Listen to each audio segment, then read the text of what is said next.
Okay, I'm at the spot where I'm gonna cut the leather out for the straps. So I'm just gonna cut that out real quick, and then after that I'll just keep applying weight. So just like any other time you cut, you just be careful, and you want to cut as much straight up, down, and down as possible. So sometimes, since it's thick leather, so you can't always cut through it the very first time. So you have to kind of go back through, and your blade will follow that first cut. And you just kind of do that. In fact, I'm already through in some places now. So I come through and I got that cut, and I'm just going to make sure now that these other parts are cut.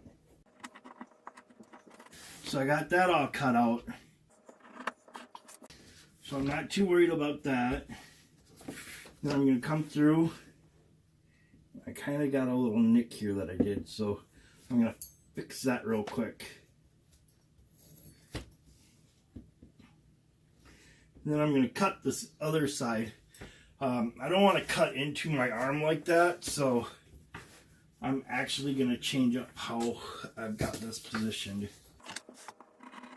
So I just want to come into that edge, try to keep my blade as close to 90 degrees as I possibly can.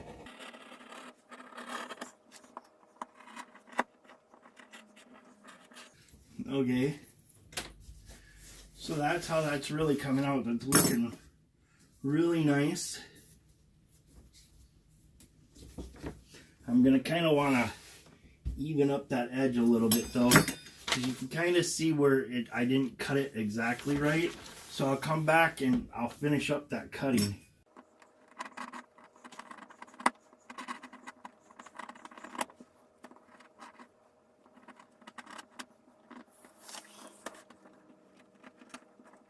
Now that inside edge gave me problems, but I'm not too worried about it, just because I know that I'm going to come out and bevel out that edge. So any problems like that are going to come out, but it's one of the problems I got to learn how to deal with.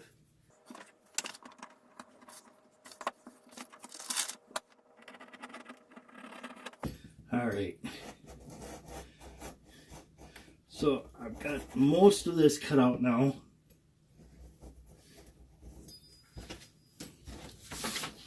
Now I've just got the one other area to clean up, and that's right here.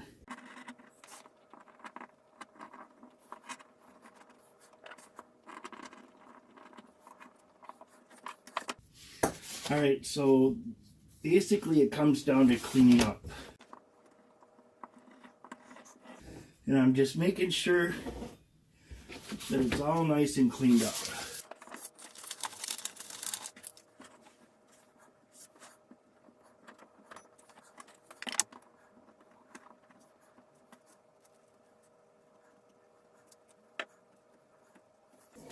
That's why I really like that round knife. It's really helping me cut along and keep my edge right the way I want it.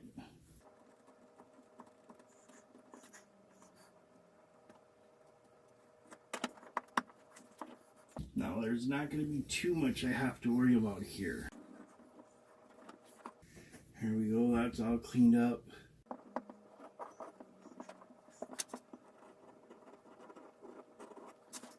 So now that that edge is getting all cleaned up,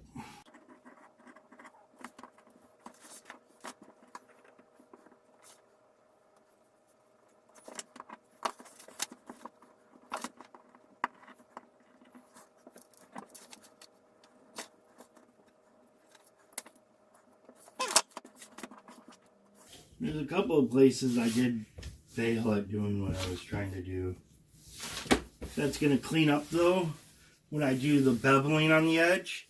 And then also when I come back and I slick that edge out, I got this a little cut back too far, but the way I cut that leather on the first cut, it kind of acted weird. So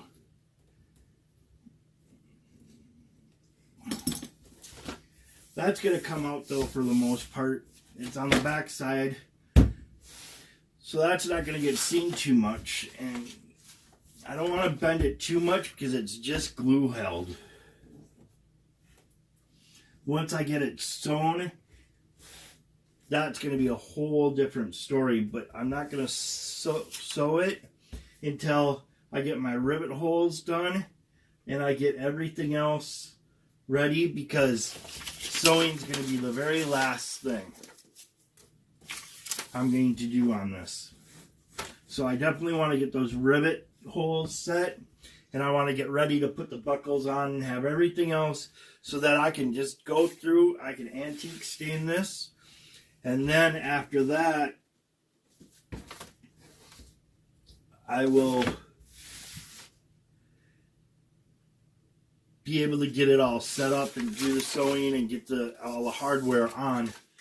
I don't want to do the dyeing after I sew, because that's going to get into the stitching, and I just don't want that in the stitching. With the holster you kind of have to do it that way, but with this I don't want to do it that way.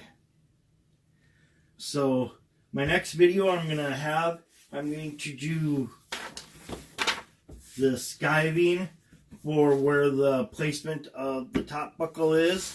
I'm going to have it measured out already, so I'll be able to do my round, my English point down here, and then I'll have it all figured out for where the holes are going to be for that too. And then this will be all done, and I'll be on to sewing, I think, from that part.